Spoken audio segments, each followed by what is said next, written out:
So, what is it, Kobe? I don't know, Barry. Is it two heads? Is two heads better than one? Maybe three? Would you like three more? Is that why you went on this podcast? No, just kidding. What's going on, guys? My name is Barry. This is Kobe. And this is Who Watches This.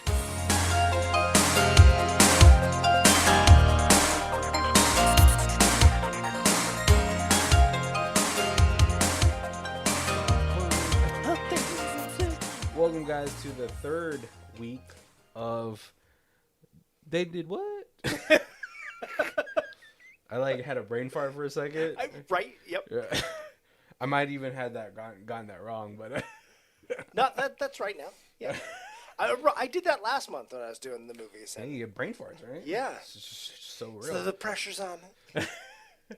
So before we talk about the actual movie, you might have gotten it from that. If you're a huge fan of this series, you might have not liked that quote. I don't know if it's in the book. Oh, there you go. Now people know it's from a book too. But before we actually reveal the movie, I have to ask Colby, so did you read this before? Don't say what the name is. Did you ever read the book? I actually did. I read It's one of them. I read the first 3 books in this series. There's 3 books in this series? I think there's 5. Oh. Am I like missing out? I feel like this is like something I would have like loved if I had read it as a young lad. Yes. Yeah. When did this? Do you know when this book first came out? 70s. Oh, see, that's why it missed me. The very first one, and then it was kind of like every 5 years, and so then I was in high school when like the third one came out. Third or fourth one came out, mm-hmm. and there was a big deal about it, and I was like, the name of this book is just goofy enough. I want to read it because, it was at that point where I was like in English classes where they're like, you got to pick a book that's more than 200 pages, kind of thing. But it's up to you, whatever you want. You got to do a report on it. Oh, so see, I thought in my head, I was like, oh my God, this is the first book I've heard Colby just like reading just because, but it was for school. It was for school, but I was already interested in it. Yeah. Because of the title is just so like, it's one of those titles that like, well, what's that about? Right. Yes. Yeah. Exactly. See, that's a funny thing for me is like, you think because of like I have like this huge love of like bad movies, comic books, and stuff like that I would also read this genre. Right. Which, I mean, I ended up doing because I did read, like, the extended universe for, like, the Star Wars stuff. Mm-hmm. People still don't know what I'm talking about. But all of the books that I ever did for school, that was, like, free choice, right, were always, like, these super, like, depressing, dark, like, books that were about, like drug addiction. Well, it's like I read Alive, which is the book about the rugby team that crashes on the mountain and then eats each other to survive. Like I also chose unusual books like dark books like that too. Super depressing. Yeah. Books.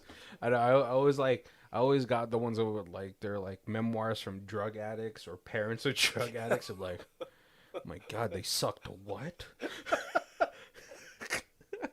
Funny enough that you said Alive because I think Netflix just released like a docu movie. Yes, yep. They at least every 10 years they got to redo it so that way it like keeps the spirit of the fallen. In 10 to 15 it'll be a musical.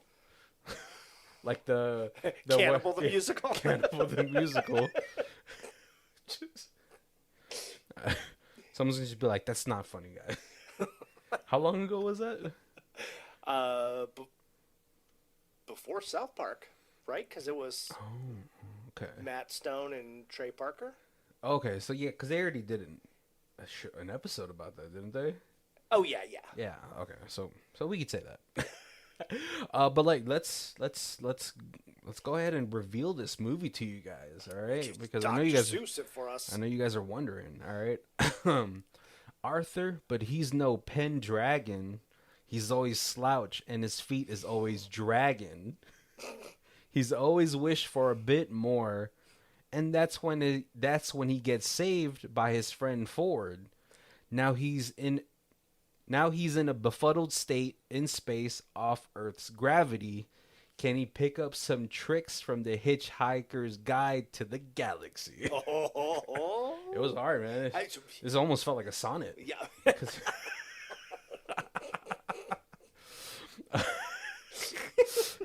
Yeah. Oh, yeah. No, today we're talking about the 2005 science fiction comedy, The Hitchhiker's Guide to the Galaxy, starring some pretty big names. Yes. Obviously, the main star, or the main is was it Martin Freeman? Yeah. From... And I didn't really know him. He was like one of the few people in this I didn't know at this time. Oh, like at the time the movie came out, or like rewatching it? No, at the time when the movie came out. Oh. I saw this in the theater. Yeah. Oh, I always forget he was like in the Marvel movies, wasn't he? Yes. But I remember him from, what's it called? Watson. Right. But he was also Lord Sherlock. of the Rings. He was yeah. the Hobbit movie. Yeah, I forgot about that. Actually, like I always blow Johnny's mind when I'm like just not a huge fan of Lord of the Rings. Mm. It's that exact scene from Clerks 2 where the guy is like, "Oh, let me show you the first movie. I'm walking."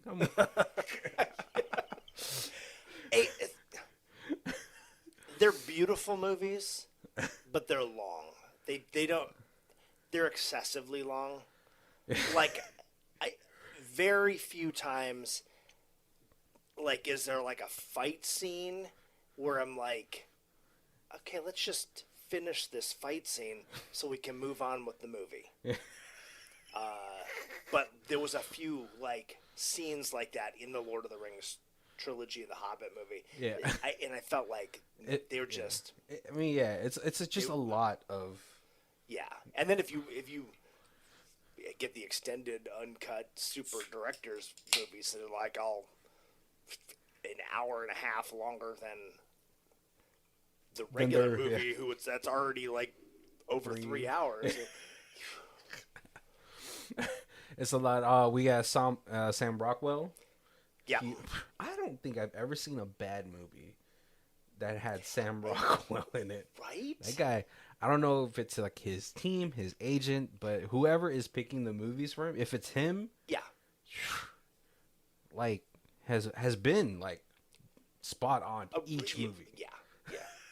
And you got to have a team.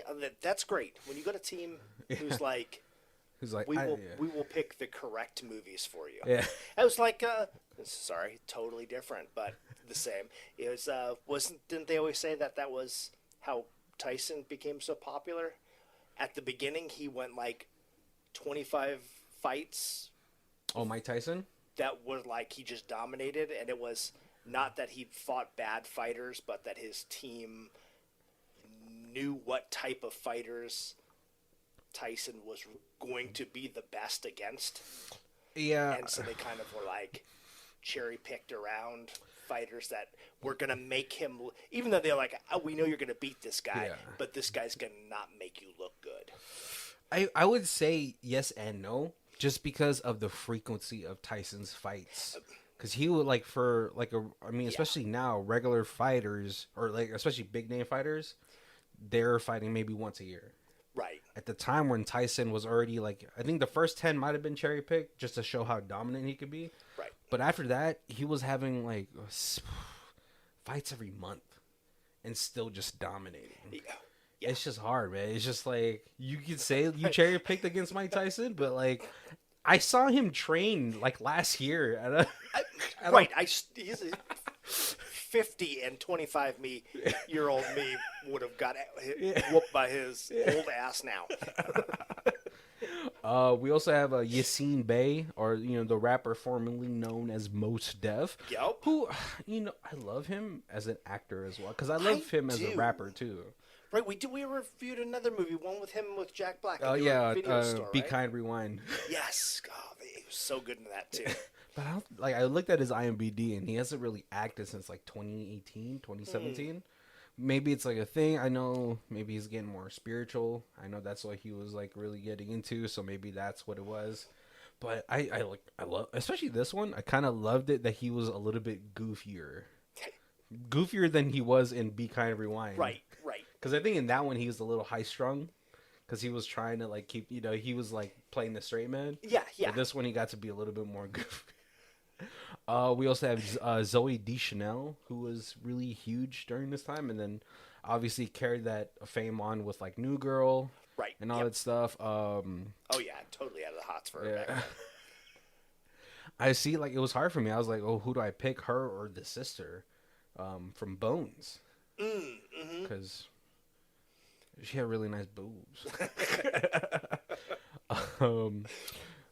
Bill Nye.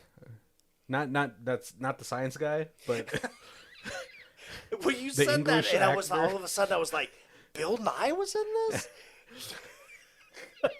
Warwick Davis was the body of the right. Marvin, the Willow, from Willow and Leprechaun. Yeah.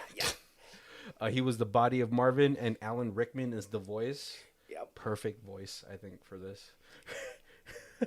I feel like Alan Rickman was kind of at his like he was big name. Like he had just kind of broke through some stuff. He did Harry Potter.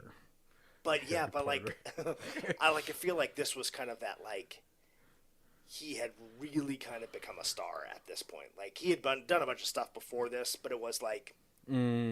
Yeah, I think he was just building, and this was just kind of like when he hit like big. Yeah, I mean, well, we probably didn't know too much about him just because he was British. I think the earliest role I ever remember him from was Galaxy Quest. Mm-hmm. And then obviously, like a year or two later, he went on to do Harry Potter, and that's when he got introduced more to the more mainstream, right publicly. Yep. But yeah. I always like him. Like his voice is so sarcastic. Yes, especially for this depressed age. Right. Was he in Dogma as the one of the Metatron? Yeah, and he had that very sarcastic voice on everything on that as well. I don't even think he was acting in that. It's just like, can you just say whatever, make it sound biblical. But yeah, super stacked cast. So I was really excited. Actually, this is like my first time watching this. Oh, okay. I didn't watch it. I was like 2005. I saw the movie poster. I was like, dang, that looks really interesting. I want to watch it. But then like no one would like want to watch it. I think the girl I was dating was like, she wasn't super into science fiction. Okay. She was a rom-com girl, so I was just like, oh, fine, let's go watch. I don't know, whatever Channing Tatum is in. So it was my first wife, and she was.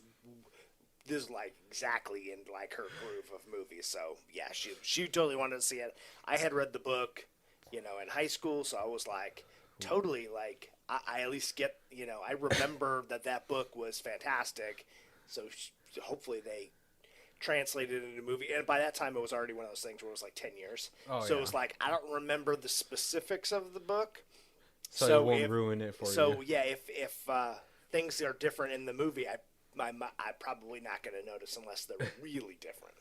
Yeah. So let's start into this. It's the movie. It's narrated by another famous British person, I think. Stephen Fry. Mm-hmm. From Fry and Hugh, that show. I heard he was like a mean person in real life though, which is unfortunate. But it's getting narrated by him. It's talking about Earth and how humans are the third most intelligent beings on there. Yes. What was it? The second was dolphins. Yep. And then they don't say the first. They don't say the first. That's right. Just a little short narration about how the impending doom of the Earth is coming, and only the dolphins know. And then they jump out of the sea, and it seems like their body's a spaceship. Right. Yeah, they return to space. And then all of a sudden, they tried to warn us. Oh. But we just think that they're saying they want to do flips and stuff. Thank you for all the fish. Yeah. But then all of a sudden we get woken up to Arthur, who's played by Martin Freeman, And he's getting woken up to a very rude awakening because there's a demolition squad directly outside his house. And his house is like in the middle of nowhere. But they tell him like, hey, Arthur, you should have known. You know, it was posted at the pub for like a whole year now. Right. Yep. And the throughway's coming through, and it's right where your house is at. And maybe I'm thinking like it's been a good enough period of time where like that whole place had gotten cleared out, and he was the last man standing. That might be. But no, he's like laying on the floor. He's like, "You guys aren't gonna take my house." Yep. And then in comes Ford, played by Yassine Bey, and he's like, "Hey, we gotta go." He's like, "What are you talking about?" He's just like, "I gotta protect my house." He's like, "All right, hold on. I have free beer and nuts, guys." And like, I got you guys take a lunch break. Yeah, it's like the donuts for construction people, beer and nuts. And he's like, they're not going to demolition your house until they're done with their beer and nuts. Yeah. And so they go to the pub and Ford orders 6 pints. And I'm not talking about like, you know, like American pints where it's just like the little tall glass. These are like full, like two people share bottles. Yeah. And he's like, 10 in the morning? And he's like, don't worry about it. Just drink. And then Arthur's kind of like depressed, and Ford is like, "What's going on? What's wrong with you?" And he pulls out his old Nokia, and it's like a photo of him and Zooey Deschanel or Trillian, and Trillian. It just says Trillian on the wiki, so I'm gonna call her Trill. And then he's telling this story about how they went to a party, and it seems like they're kind of getting along well. They're flirting a little bit. Right. He's like, this whole party's filled with idiots, but when he says that, the record skips, and it gets awkward. And then they're on the rooftop. They're continuing their night. It looks like really good chemistry. Yeah. Until Trill is like, "Hey, let's go somewhere," and he's like, "Yeah." He's like, Liverpool is like 15 minutes away. Yeah, I know. Like, no, like Madagascar. And he's like, "Well, is that the new club?" And he's like, "No, it's like off the coast of Africa." And he's like, "Whoa." And he's like sarcastically, like he thinks she's joking. And he's all like, "Yeah, of course. Check, please." Onward to expeditions. And like she can tell it's like sarcasm. Yeah. But then he doesn't realize she's being serious, and he's like, "Oh God, are you being serious?" And she's like, "Yeah, let's go. I want to go there. I've always wanted to go, and I want to go with you. So let's go." And he's like, "Well, I can't. I got a job." Right. And she's like, "Stupid jobs." Well, no, she's like, "Quit." Yeah, quit. Well, you should quit. Let's just go. Yeah, and then you can get another job when we come back. And he's like, "Well, how about let's take it a little slow. I don't even know your first name." Yep. And he's like, "How about we go to Cornwall?" Which is probably like we live in Vegas, and that's probably saying like, "Let's go to California." Right, yeah. And she's kind of like, you could tell that's not the answer she wanted. Right, yeah. I bet she feels like, oh, let's at least go somewhere in the continent of Europe. Like, hey, let's go to Paris or Italy. Somewhere driving. So you could drive to. Or take a train to. Right. You know? But all of a sudden, Sam Rockwell comes from behind, and he's like, "Hey, little lady." His name is Zaphod in this one. Beeblebrox. Like, is that guy fucking boring you? I'm from a different planet, and I got a spaceship. Yep. And she's giggling. She giggles. And I hated it. I hated it for art. Oh, right. And he was so in, too. Yeah. And he just... If he had just said yes. Yeah. It didn't have to go, like, at that moment. Right. Yeah. But, so, yeah, no, it is so... But we cut back to Ford, and he's like, "Oh, we got to go right now." And Arthur's like, "No, I could hear them demolitioning my house." Right, yep. He's like, "It doesn't matter, Arthur. It's all gonna be gone." Right, and Arthur's totally thinking he means the house. Yeah. And he means the planet. Yeah, because before he leaves, he's like, "Hey, round on me. You know, enjoy what time you have left." Right, because about 10 minutes left to the Earth. And the guy's like, do we need to do anything? Should we put bags on our heads? And he's like, yeah, sure. What? So at least that you makes don't you feel better. At least you don't have to see it coming. Yeah. You know? And Arthur gets back to the house, and the house is already half gone. And all that stuff, but all the construction people are looking in the sky, and there's huge beams in the sky. Yep, and then panicking. Yeah, and then Ford like grabs him, and he puts his thumb in the air. We should make sure you grab your towel. Yeah, oh, yeah. You have to tell me about this towel thing. If it's like, is that something in the books? Yeah, it's basically if you have a towel, then you've got what you need to live, and you're obviously doing well for yourself, because why would you be out here in the middle of nowhere with a towel if you didn't have like everything going on? I thought it was like their equivalent to like 10 feet of rope, you know, in D&D. You always have rope. Yeah. Yep. Oh, okay. Yeah. So all of a sudden we do have a little cut. We show the Earth be getting imploded. No huge Death Star explosion. Oh yeah, just a little boop boop. Gone. Billions of people dead. And it's funny because this like obviously didn't happen till just recently, and I'm watching this and I'm like, oh, that's the sub that went to go see the Titanic. It was just there, and then it was like boop, and it was gone. It's gone. And then all of a sudden we're in a Vorgan toilet room.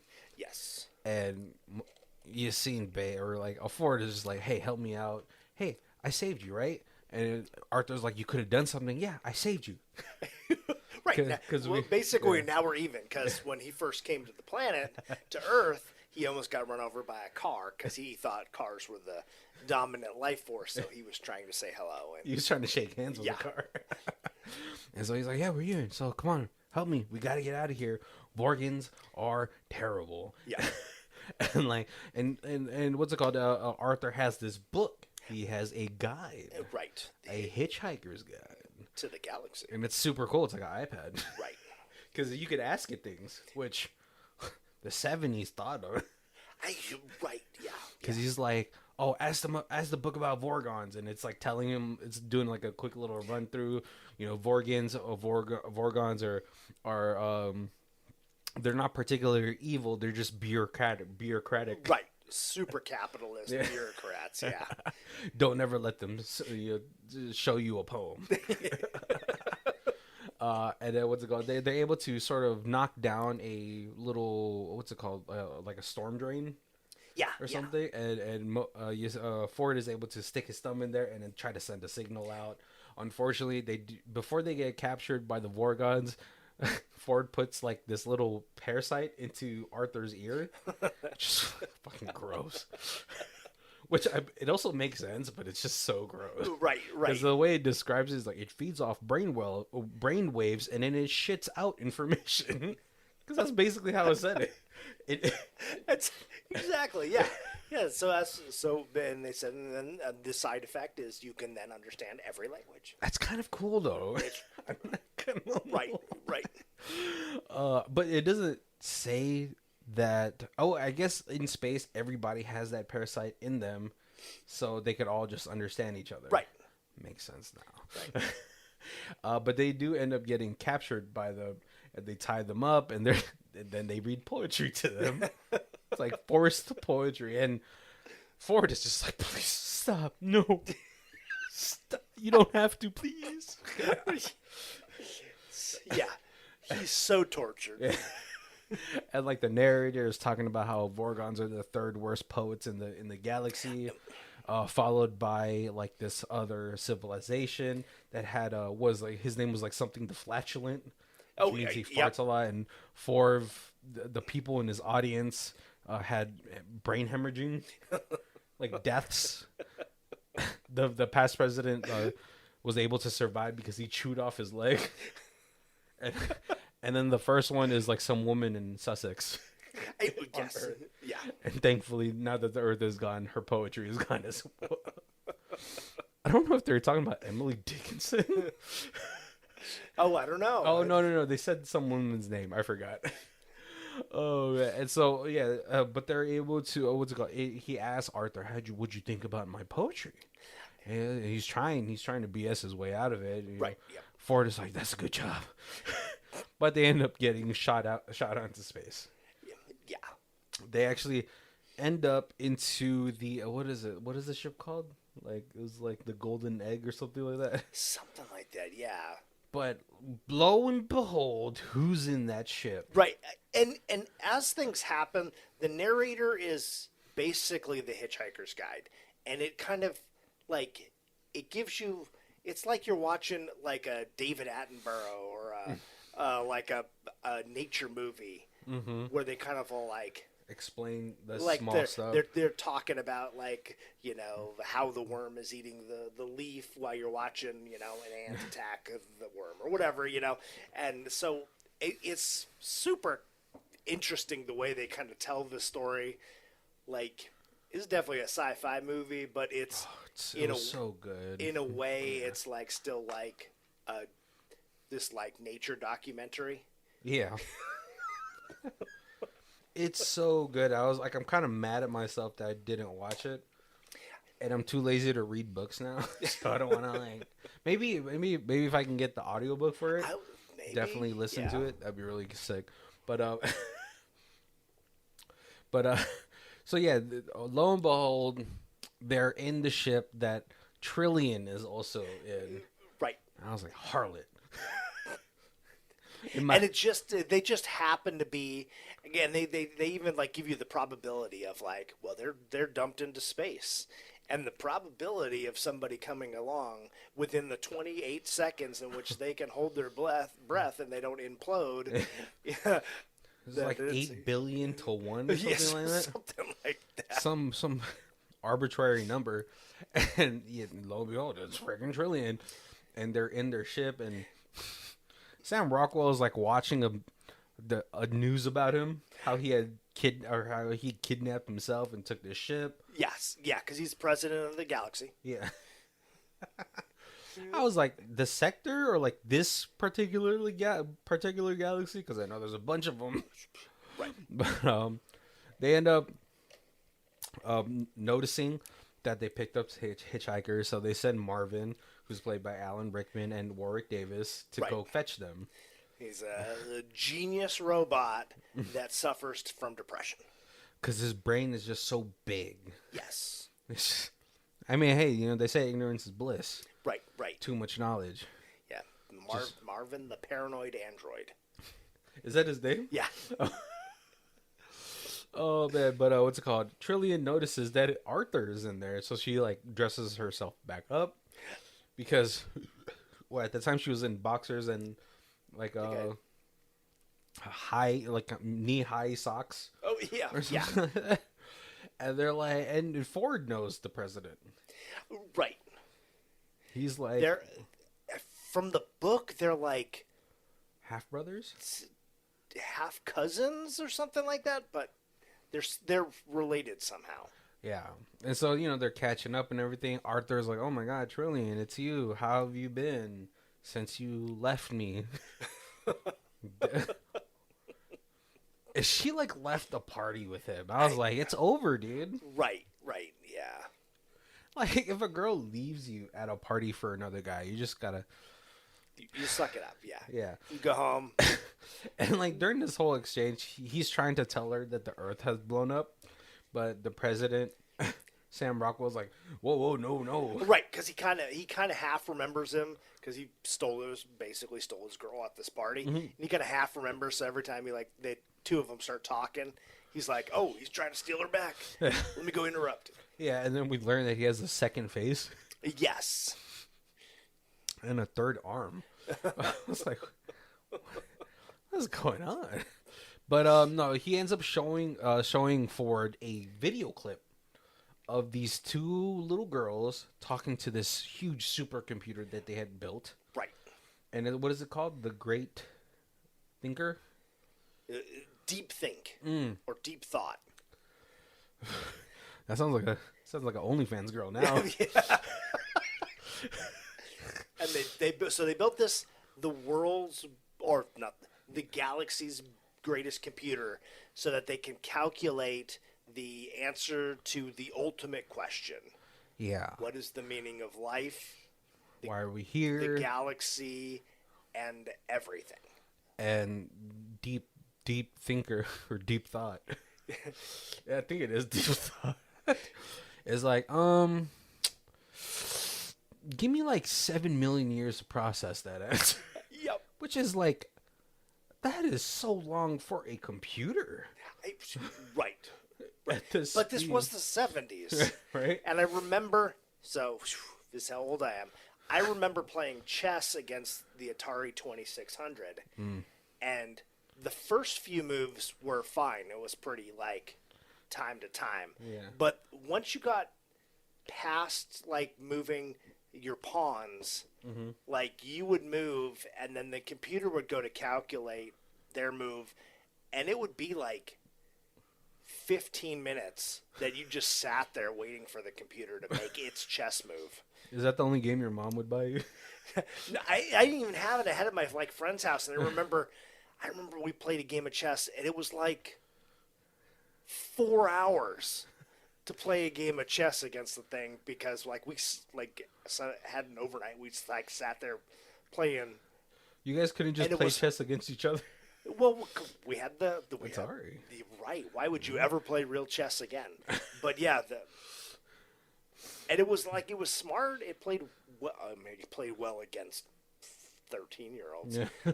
But yeah, it was like 15 minutes. Yeah, I mean, that was between every move. I was like, yeah, computers were huge back then. Yeah. What was that? That thing's memory is like outdated memory sticks now. It's like that could hold one photo. Right. Yeah, we went on a trip, and we saw the one of the space shuttles, like a retired space shuttle. Yeah. And it was like, it's full of computers, and the person on the tour guide was like, "Hey, anybody got like an iPhone in their pocket?" Yeah. And you're like, "Yeah." And they're like, "Well, your iPhone has like 75 times the processing power of all the computers in this. And this thing actually went, into space." And yeah. Space travel during that time was nuts, because you're going there with nuts and bolts. Right. Yeah. and a prey. Yeah. I hope the doctors are right, and this aluminum foil that we wrapped around the. Oh my god. And so they come back 7 million later, like years later. Yeah. And Deep Thought is like, 42, which I guess she was a Jackie Robinson fan. And it is a very disappointing answer for the people who wanted something like a actual answer to, like, what is the meaning of life? And then basically the computer's like, well, that's the answer, because you didn't really give me a question that could be answered. Yeah, it's too broad of a question. So really, the most important thing is knowing what questions you should ask, not knowing the answers to the questions. Oh yeah, it's like math. Yeah. It's actually like this weird, like super deep, like holy crap. Yeah. I'm like, knowing what the question is more important than the answer. Yeah, because the answer doesn't give you anything. Like, like it was like the same with math. Like, you could know the answer, but how did you get to the answer? Yeah. And I hate that. That's and then it's just because they didn't want to think about it. They were just like, well, then how long is it going to take you to figure out what's the ultimate question for us to ask? And she's like, I'll build you guys a computer. Come back in 14 million years. Yeah, something like that. And so now their whole thing is like, all right, we got to go to this planet.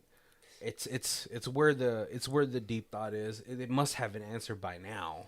Right. And so they use this hyperdrive that they have called the improbability drive. Yes. Which Stephen Fry explains as like this really cool like little animation where it's just like, oh, instead of going there at light speed, which I just learned that light speed isn't even fast now by physicists. standards, which is like crazy.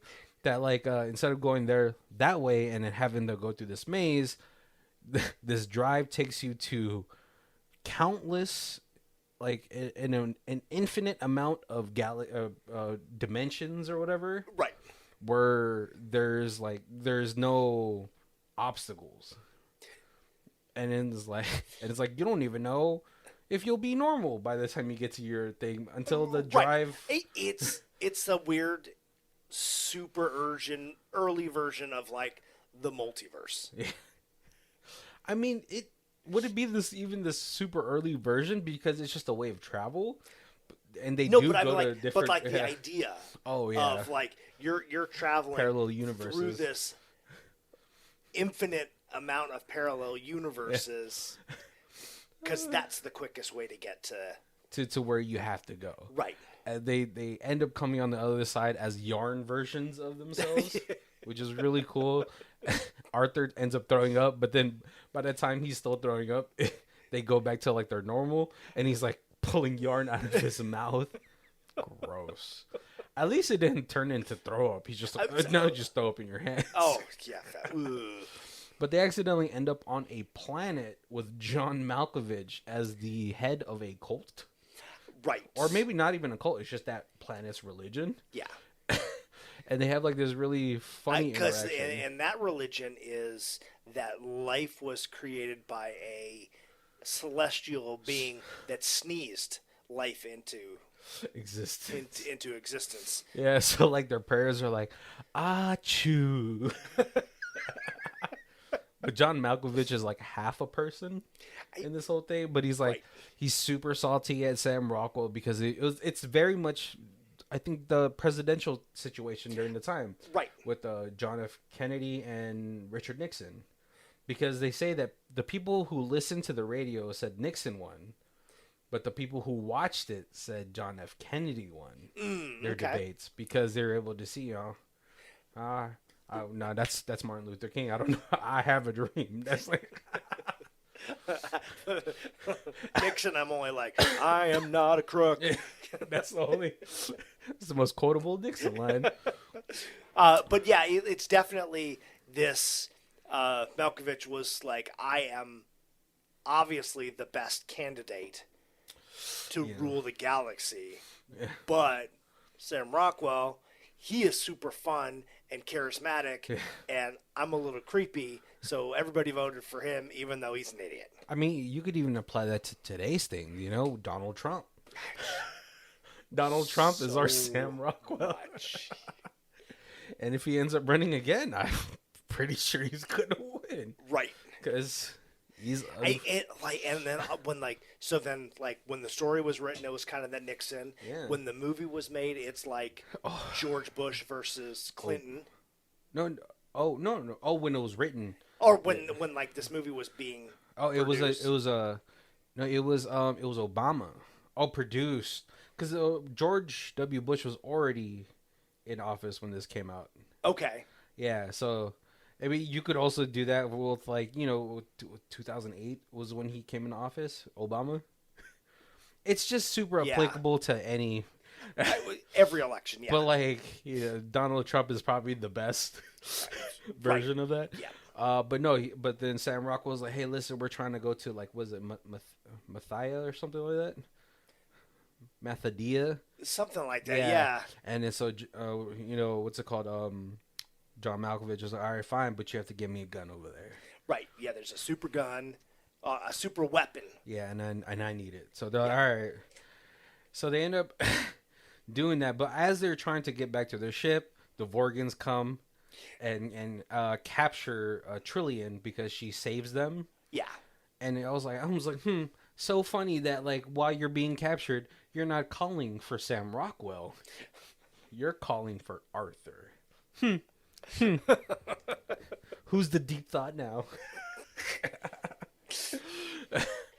But no, so what's it called? Arthur's like, no, before we go there, we have to get her back. Right. So they end up going to that planet. And Arthur's like, I think, and he keeps getting slapped by something. Right. Yes, because they're walking through this desert area to get to the city. And everybody's like, whoa, hold on. All right. And then all of a sudden, Ford's like, well, I think, and he gets slapped. So they keep getting slapped every time they're thinking. Oh, and they're also, while they're on the planet with John Malkovich, he's like, I've got to keep a hostage so to guarantee that you get my gun and bring it back to me. So I'm going to keep one of Sam Rockwell's two heads. And we do learn that like he did that to himself because the president of the galaxy, at least in his case, he had to sort of compartmentalize the obscenities that he would do. But now, like, Sam Rockwell is kind of like stupid. Yes, because he only has like maybe like one half of his brain. Right, and then they have like a juicing machine. yeah. They put the thinking helmet or the thinking cap on, and then it's like powered by like lemons and grapefruit. Yeah. Oh man, so they end up taking Marvin's hand or arm to use as like a pseudo gun. Yeah. But Marvin's like, oh, you want me to drive the fucking pod, but how am I supposed to do that with one arm, stupid humans? Oh, we're all gonna die anyway. And so they're able to finally find a place to get Trillian out, and it's like the DMV. And it's so funny because Martin Freeman's like, I'm British, I'll show you how to queue. Right.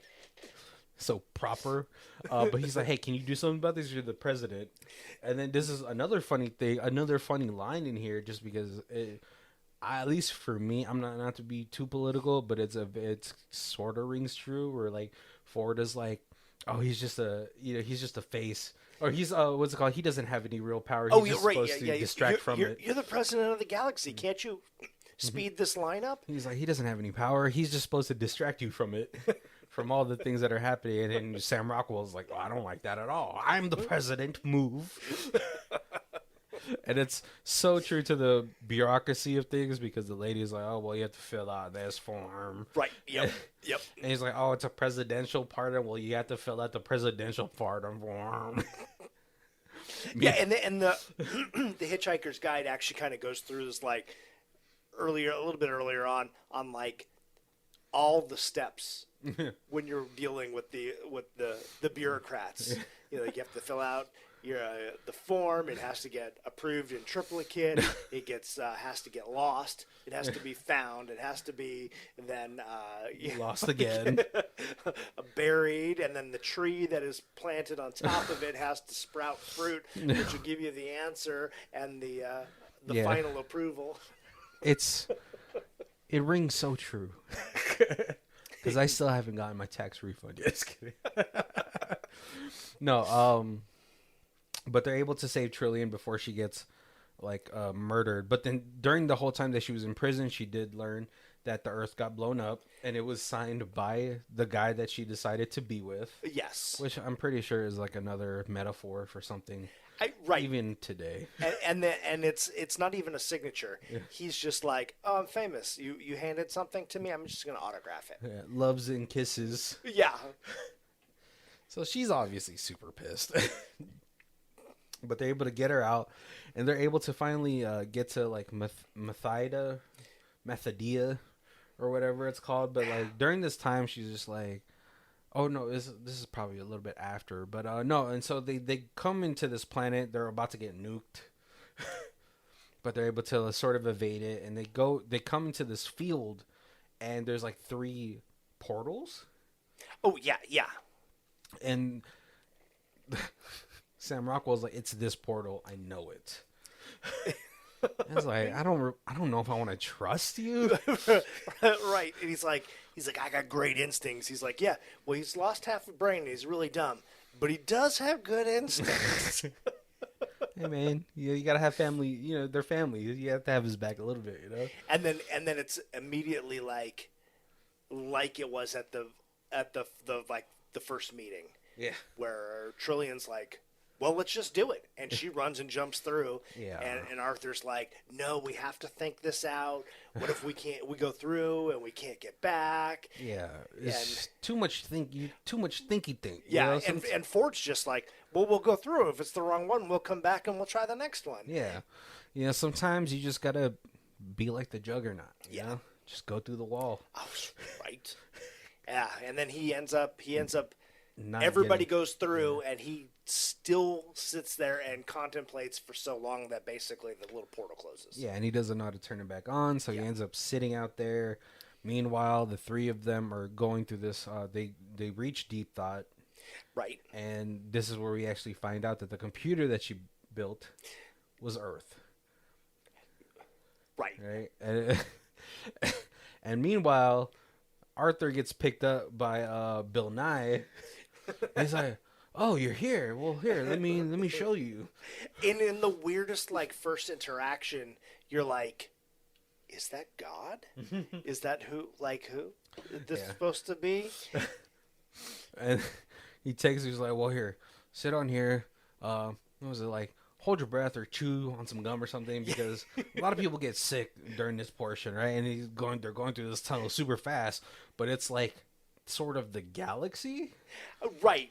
And they're in their factory. Yeah, it's a factory, and they're in the little bucket of a cherry picker. Yeah, and this is where we learn that the Earth was commissioned, right, by mice. He's like, "Oh, you didn't know that the mice are the supreme being?" And he's like, "They're testing you." And Arthur's like, "No, we test on them." He's like, "That's what they allow you to think." Yep.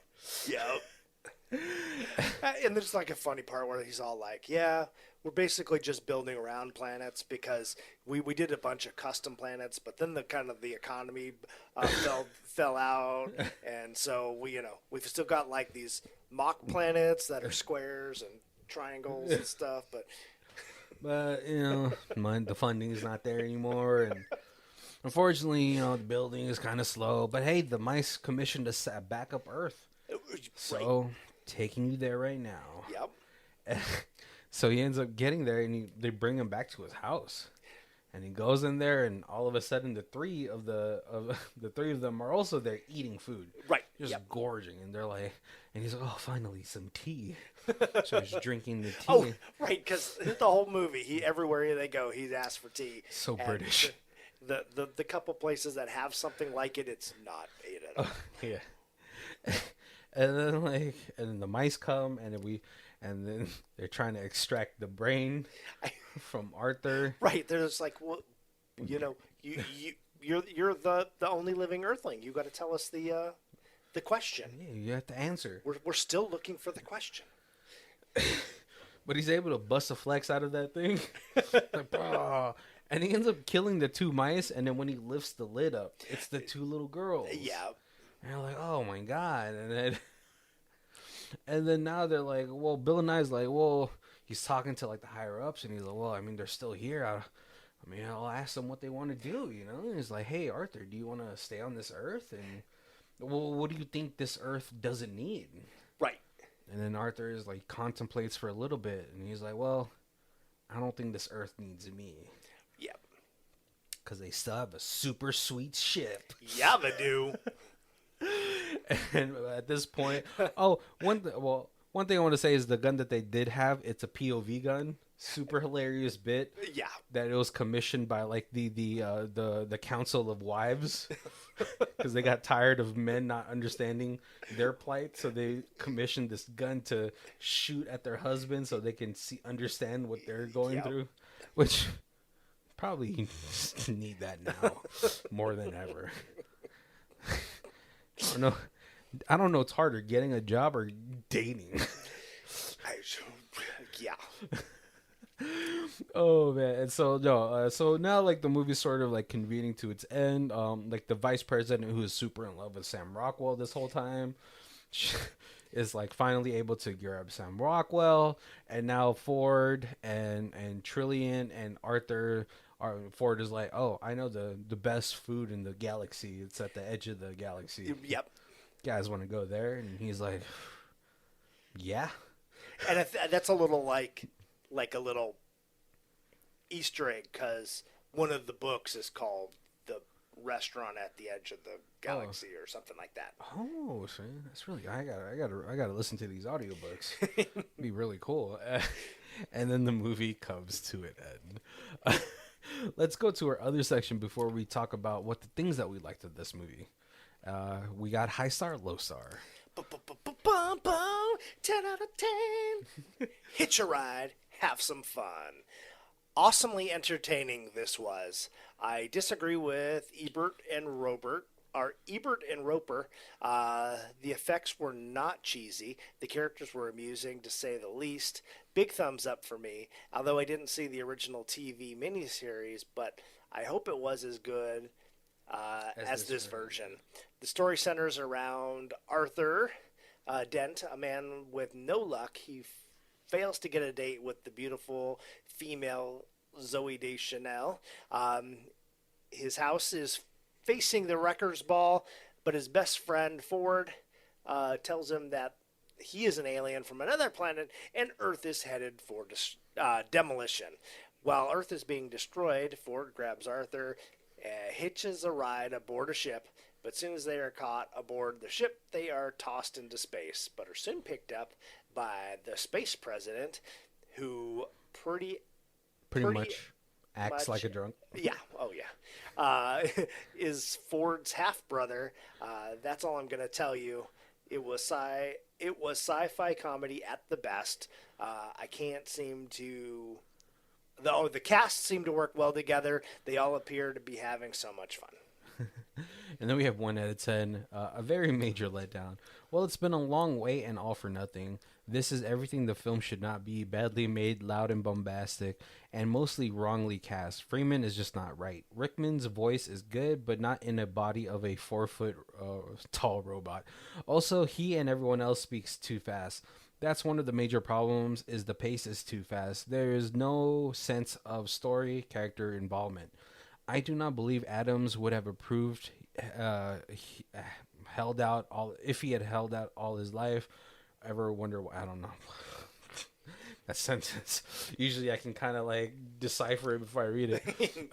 The director has no idea of how to construct a movie. The invented bit of Trillian getting captured by the Vagnas is a complete waste of time. The opening song, supposedly sung by the Dolphins, has to be one of the worst songs written, and the ending is beyond belief.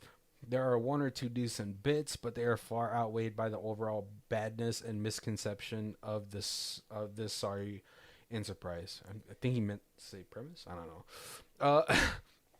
Just to let you guys know, this movie is directed by Garth Jennings, who has found more success with the production Sing and Sing 2. Which were fantastic movies. Yeah, I always love those. I think I love the first one a little bit more, but I think just because the Elton John song was just so iconic in the first one. Yeah. That it was just like, you could have just left it there. I think this movie is largely just really fun. Yes.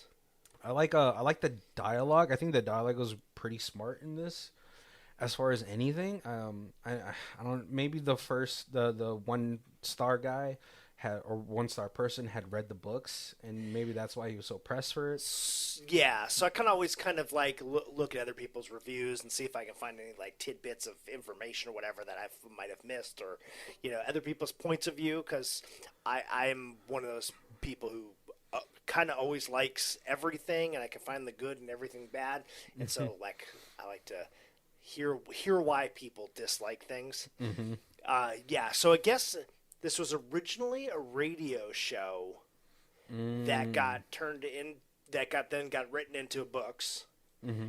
and it got made into a TV show in the 85 maybe. Oh, and then this was the big blockbuster movie, but unfortunately it came much later because the author passed away.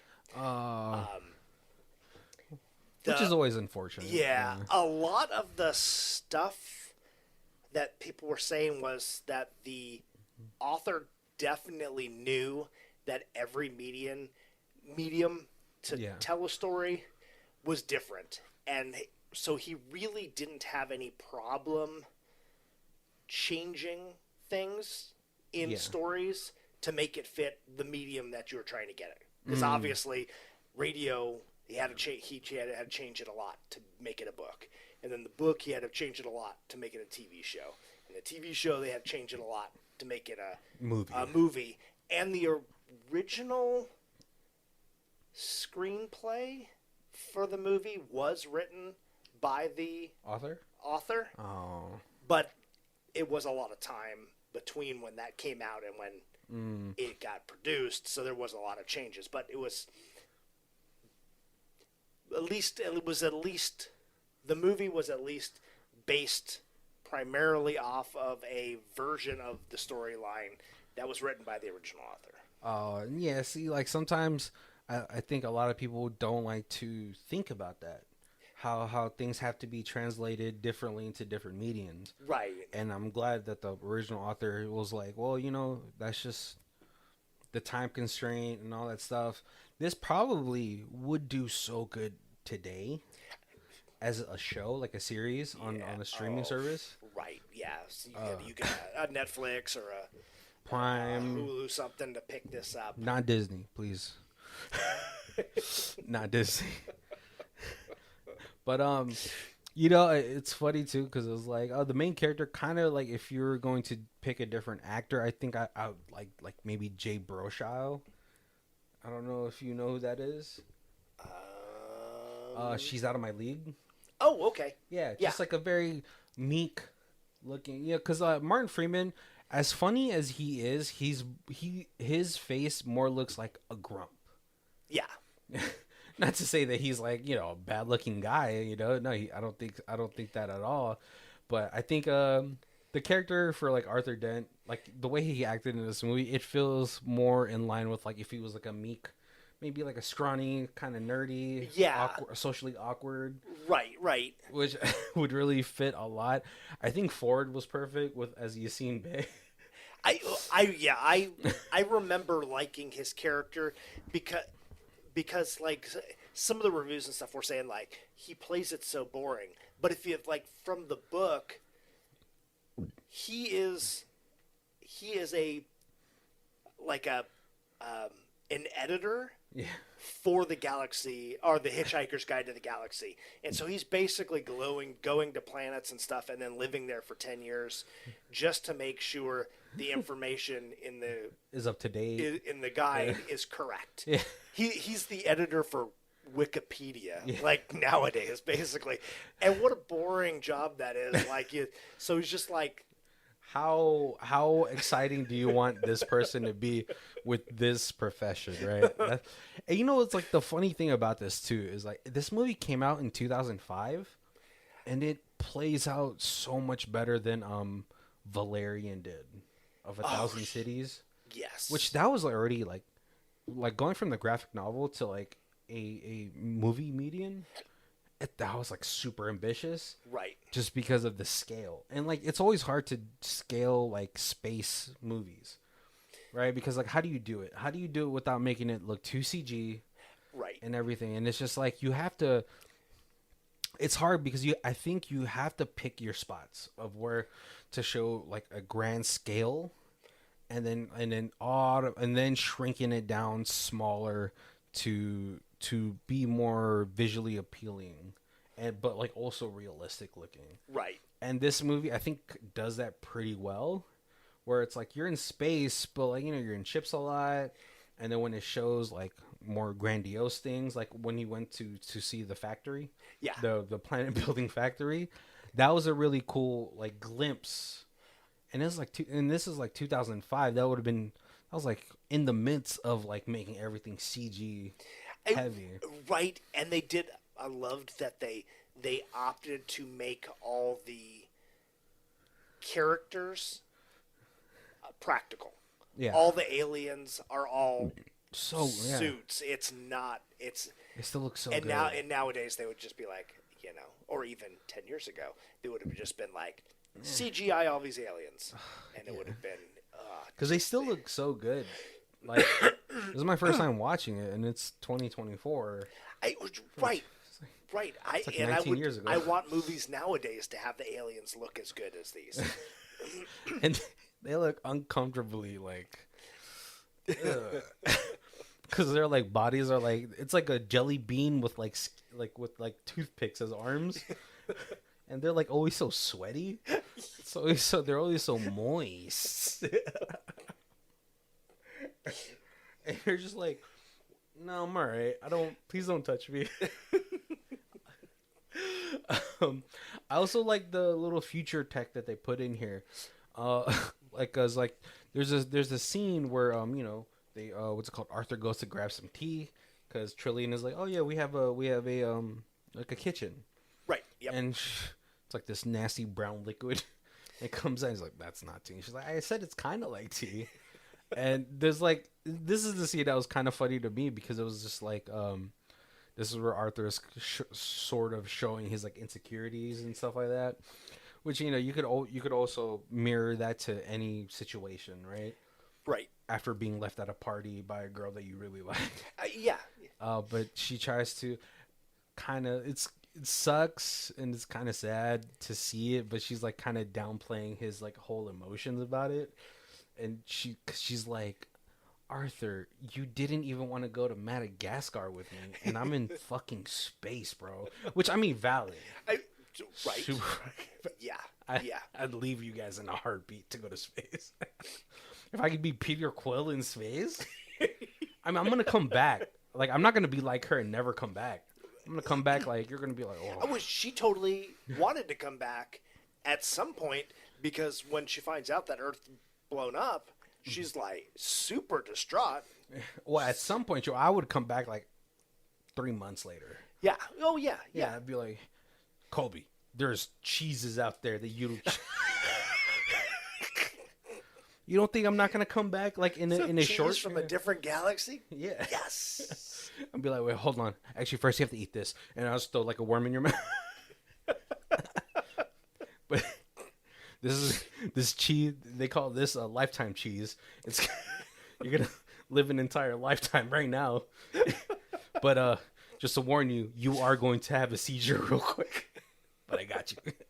I would come back soon, like within a specific amount of time. I wouldn't be like, I'll be back, maybe. Right, yeah. Which is like super valid. I was like, yeah, it is a fair, like also just another fair like thing that for it to happen, because you could obviously model that in today's day where like maybe you're at a party and 50 Cent comes in and it's like, well, I'm not gonna fight 50 Cent. Right. I'm gonna just have to take the L on it. But then she's like, but then it's cool because she's like, dude, look at this. You stick your face in it and it gives you what you want. And then like it materialized the donut. I don't know if it's a Bavarian cream donut, a raspberry donut. Whichever one you want. Yeah. That one was really cool. I like the tech for that. I like the tech for the book, obviously, which is like a really cool guide. The ship has like an AI. Martin. Well, no, the ship itself is always talking to them. What was the ship's voice? I thought it was Martin. It's very like exciting. It's like, hey guys, we're about to go into hyperspace. I was trying to. Oh, but, Eddie the computer. But apparently, like in the book, like everything, like all the machines are all built like with AI, and they're like just happy to do the very best job they can do. So they didn't really go into it at all, but they kind of make a little joke about it. Every time they're walking around the ship and they go into a different room, when the door like opens and they walk in and then the door closes and it's like, oh, gross. Because the door is like, I did such a good job. It's just a sigh of like, oh, I thought that was Marvin sighing. It's all the doors. All the doors are like individually have like this like, I did a great job. So good. I'm so good at my job. See, yeah, like, hey, the space got AI figured it out because they're not trying to murder you. They're like, well, that's not good, Hal. What was it? Was the AI Hal? Was it the name? The AI's name was Hal, right? From Space Odyssey. Okay, it wasn't the astronaut's name. Right. I forgot. See, yeah, that's really cool. All the alien designs were awesome as well. Yes. And I just wish that they would continue just making the suits, man. Yeah. Just make the suits. Right. Yeah. It was so funny when Marvin used the POV gun on all the Vorgons. Yeah, because they're getting attacked by like this army of Vorgons at the end of the movie, and then Martin just like shoots them all, and they're all like, "Oh, so sad. I want to take a nap," and they all just lay down. Yeah, man, I can imagine it because like Marvin is like stated, he's just so sad because his brain is so massive.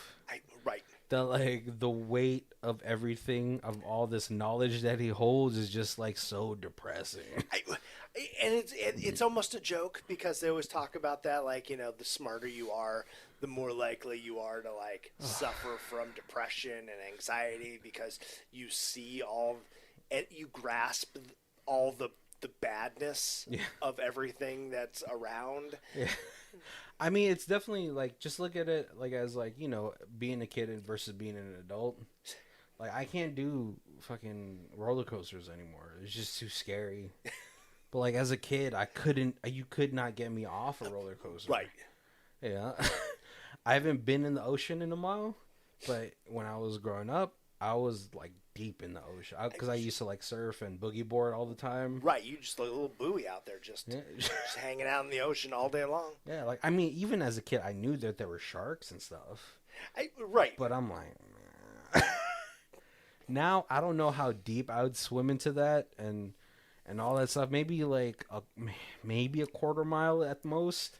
But I used to go like half a mile out. It was like really dangerous. Like thinking about it now, especially because like I don't like you've swam in the ocean, right? Oh yeah, So like, but have you ever wiped out in the ocean? That's like always the scariest thing because like when you wipe out, you don't know which way's up. Oh, I have not. I've never surfed. Okay, but I've definitely like been like out in the ocean swimming and like a big wave comes and it kind of tossles you. Yeah. And like you, for that 2 seconds, you're like, I don't even know what direction's up. Yeah. And like, if you guys ever get caught in that situation, you have to remember to like just remain calm. Right. Because like, it's so funny because like you could only be like submerged for like maybe 4 to 5 seconds. But if you panic, your muscles tense up, your breathing is like shot. Right. Yep. And that's how a lot of people end up drowning, even though they could have just like swam like a foot or two up. Yeah. Yeah. Yeah. And so like, I think that's just what it is. Just like, and I can't even imagine it for people that are smarter than me. It's just like, how depressed are you? So, okay. One, before we get to our next thing, one more real interesting, like little tidbit, Elon Musk was talking about that, like having kind of an existential crisis in his teens, and he started getting all these books to kind of basically like what is the meaning of life kind of books and books on philosophy and stuff like that. And he had read like a whole bunch, and when he picked up this book and read it, and like he got to that part where deep thought was like, the question's more important than the answer. Yeah. What's the question? He made reference to like how profound of a change that was. And it was like, oh, well, yes, in the future, now going forward, I got to remember, the question is the most important part because you don't know what the answer goes to if you don't know what the question is. Yeah. And it's so funny because you hear that throughout like literature all the time. It's like, it's not about the destination, it's about the journey. And sometimes you just got to apply it to like a specific genre because for that it's more like more in lines with like things like math. Right. It's like, a teacher's always like, well, I don't want your answer, like how did you get the answer? Like that's the important part. I want to make sure you understand. And that's like what they say is like one of the most universal things is just like math. It's like numbers or whatever. It's never like, no matter where you go on the earth, math is the same.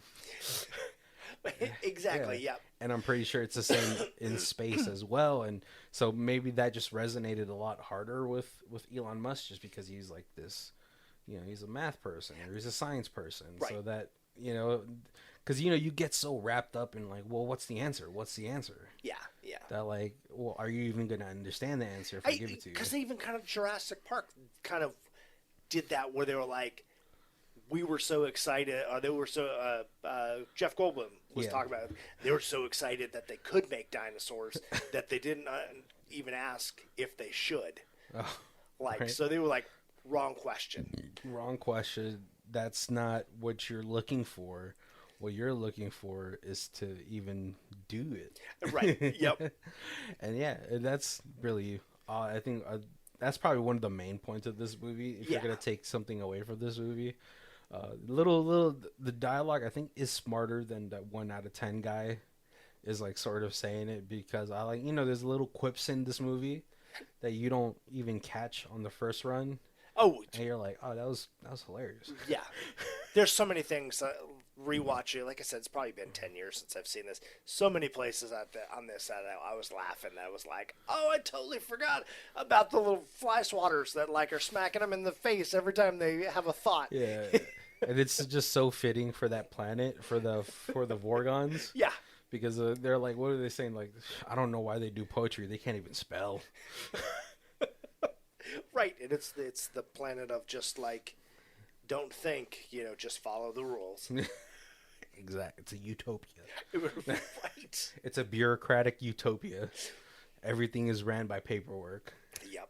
And hey, sometimes you just need to know how to do paperwork to be okay. All right, we're coming up to the closing of the episode. First, I want to say thank you guys for joining us. Make sure to check all of the months that we have down there for you. We have holiday theme months. Yeah. Oh, man, I was like totally like, I gotta be prepared and think of some story, some months that we don't always mention. We have a certified fresh month coming. If it's not up already. Yep. We have musical month, and we have Festival de Cons month. Oh, right. Yeah. We have months for every flavor for you guys out there. Robert Pattinson month. Robert Pattinson month. But if this is the first time you guys are joining us, first, thank you for joining us. We do our reviews in 4 different sections. We have Stream It, DVD It, Blu-ray It, and the Ultimate Box Collection. Colby, where are you at for this one? Oh, I loved this movie. I loved it back when it came out, and rewatching it now, like it love it even more. Significantly stands the test of time. Yeah. And man, like, I'm sorry for the people who hated it because it's different than the books or from the radio show or the TV show or whatever version of it you first fell in love with. But no, this is this next generation that doesn't know any of that. Pick this up, watch it. Amazing. Yeah, have fun. I mean, I would definitely, if this came with a Marvin figure, I'd go for the collector box. They also made a video game Oh. off of it, like a Nintendo game, and then it came with a "Don't worry" button. Don't panic. Oh, don't panic. Yeah. Because that's what it says on the back of the Hitchhiker's Guide. That's it came really with sweet. like the instruction manual for the game was written like it was the Hitchhiker's Guide. Oh, the man. Hitchhiker's Guide to the video game kind of thing. I can't tell you how many times I've taken those manuals into the bathroom, taking a dump. Just like, going through the game manual, stuff like that. Yeah. Definitely. Obviously I don't think there's a collector edition for this, so I'd go Blu-ray for this. Right, yeah. Blu-ray as well? Yep. Yeah. Oh, man. All right, guys. Well, thank you guys for joining us. Make sure to check out our links down below where we have our... all of our socials, our Facebook, Twitter, Instagram, Threads, TikTok. TikTok's probably the thing we're most active on now. But it's great to hear from you guys. Please, if you guys have a themed month that you want, shoot us a message, DM us, tag us on something. If you just see movies like online that you want us to review, you tag us into the movie. Like, hey, I'll be happy to watch. The worse, the better. Right, like Killer Van. I think that's a real movie. There's like a movie I've been wanting to watch, just haven't had a chance, called Bad CGI Alligator on Prime, from our Full Moon Theater. And it's basically the movie is how badly this people CGI killer animals into a movie, so they play around that it's like. Oh man, that sounds funny. But yeah, make sure to do all that, guys. Well, thank you guys for joining us. My name is Barry. This is Colby. And this is Who Watches This. If you guys want to check out does theme music, it is Lee Rosevere. It's called Arcade Montage. It's on our album Muse for Podcast 3, and our Bandcamp is down below. Thank you.